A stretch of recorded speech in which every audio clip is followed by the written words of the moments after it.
We should forgive our enemies, but not before they're hanged. So today we are talking about Before They're Hanged, the second book in the First Law trilogy by Joe Abercrombie, and I've been loving this series so much. I can't get enough of it. This will be a spoiler-free review of the second book, but if you haven't read the first book, I'd recommend you go watch the review on it and read that before you get the second book review. All that being said, to summarize the first book, The Blade itself, which I thought was absolutely incredible, it is a deep dive into an introduction of some very complicated characters, and I love that. So in the first book, the plot's pretty much non-existent. The setting is very vague. You get one location. The world building's not really all that well fleshed out. Really what you get in the first book is introduction to characters. You get a deep dive into who these people are. Logan Nine Fingers, the Bloody Nine, one and the same but not. Giselle, the arrogant, rich, spoiled brat. Glocta, my God, Glocta, not a good person but a wonderful character. And you have West, who is trying to be honorable and working his way up through the system, and you have his sister, which is a wild card in and of herself. You have Baez, who is mysterious, and well, we don't get too deep a dive into him, but he is interesting nonetheless. And that's wonderful. It is an entire book of introduction and deep dive and exploring who these characters are. So what does the second book do? Well, plot wise, you get a little bit more, but not a ton. You get a little bit, but it's not a ton. The setting, yeah, we get a little more, exploratory in this one. Our characters are going out into new places, but the description of the new places is kind of vague-ish. I mean, we're not getting rich world-building details in the setting. Characters. This is what we get in book 2 as well, except in this one, where the first book, we really dove into who these characters are. I feel like the second book has now, all right, you now understand who these people are at depth. Let's make them change. And how do you change? You go outside of your comfort zone.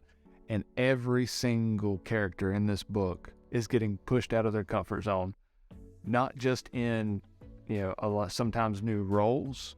I think they pretty much all take on new roles, most of them do, but also in physical location. He throws everyone to somewhere new and pretty much throws them to the wolves and see how they respond, see how they react to these new situations, new settings, new people around them, new responsibilities, horrible things happening to them and the people around them. And we just kind of watch. But honestly, it's one of the best things I have enjoyed with Joe Abercrombie's writing is just character exploration. So the first one, like I said, they set up these characters, you get to know them really well.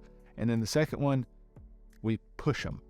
We push them all to the edge, and we just watch to see where they break. It's pretty much how I can explain it. So if you remember at the end of book 1, The Blade itself, people get kind of split up and going to different directions. Glocta's going off to a city to try to garrison it and protect it from the invading empire. Logan Nine Fingers and their band of misfits, including Baez and Giselle and Farrell, I believe her name is. Oh, and the apprentice. They all go off literally to the end of the world.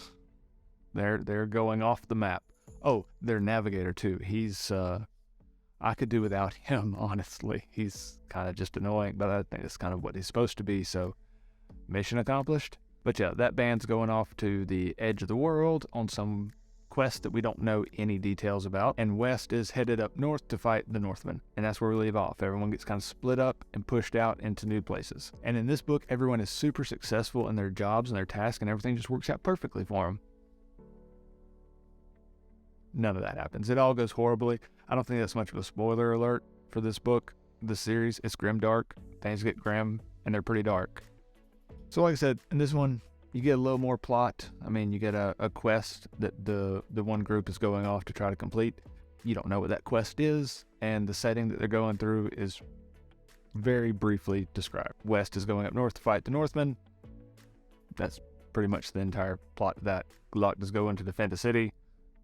That's the whole plot there. So not a lot heavy on the plot, but again, this is all about characters. And one of my favorite to watch in this book has been Glokta. Again, he is just a fascinating character. Already, like, Glokta is that character which is like, he's not even like morally gray, he's pretty dark. Like, he's a torturer, he tortures people. That's what he does, and he's really good at it. But he's so smart, and his internal monologue is so interesting to watch. You can't help but be, I don't know, interested. It's like watching a train wreck. You just can't turn away from it. But it's incredible because you see him get put in situations over and over in this book where he keeps asking himself the same question. Why am I doing this? And he doesn't really have an answer. And other people ask him, why are you doing this? He doesn't really have an answer. And the way he handles it's not really like a moral dilemma. It's just oh, that's interesting. I don't have a really good reason for doing this. And then goes on about his day. And then you have West, who I think is an extremely interesting character. He, like I said, is trying to be this honorable man, this, duty-driven soldier.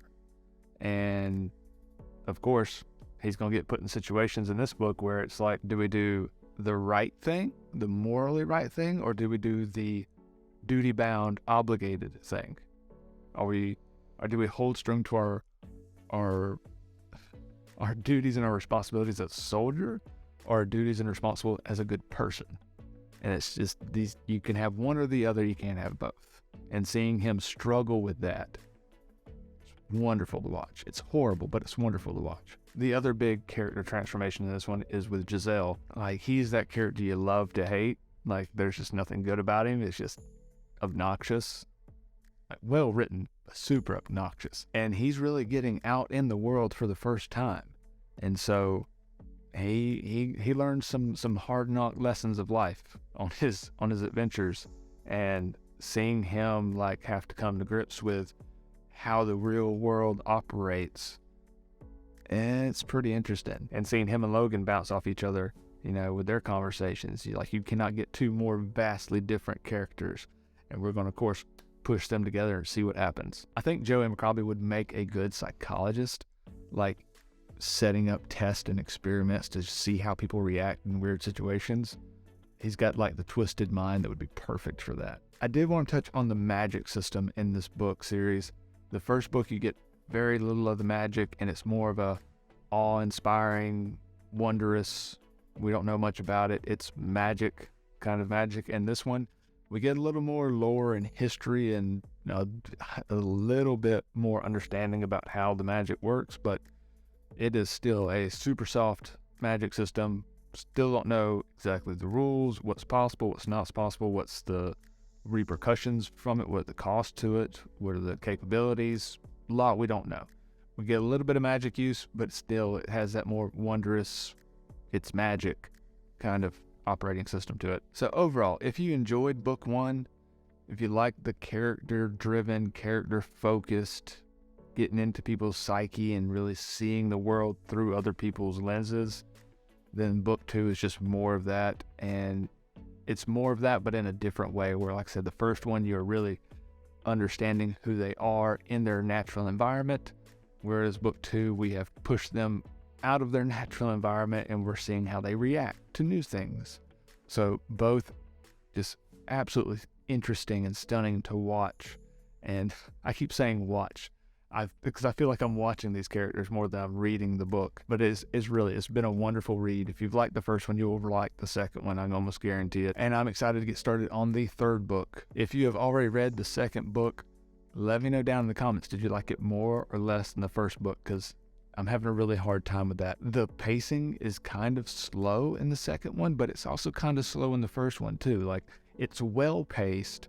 There's not any kind of, real low dips in it or anything like that would take me out of the story, but it's not an action adventure type book. And I don't know, that stuck out to me more in the second one than it did the first one. If that's something that you noticed as well, let me know. If I'm just completely off my rocker, let me know.